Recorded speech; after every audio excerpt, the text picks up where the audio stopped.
The Trump administration working to reassure Americans that the Federal Emergency Management Agency is taking hurricane season seriously. It comes after the acting head of the agency reportedly said he didn't know the U.S. had a hurricane season. Sherelle Hubbard reports.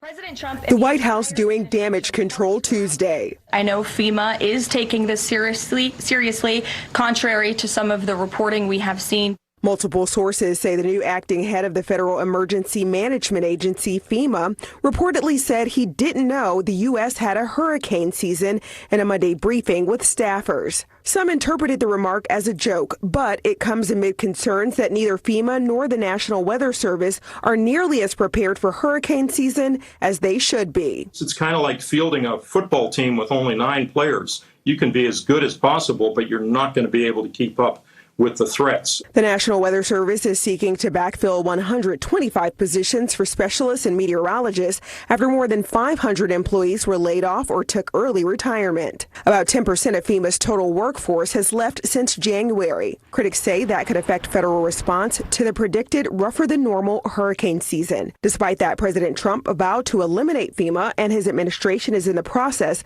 of shifting more responsibility for disaster response and recovery on individual states.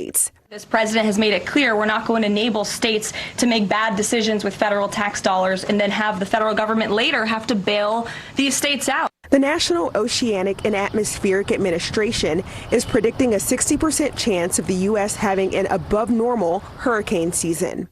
I'm Sherelle Hubbard reporting.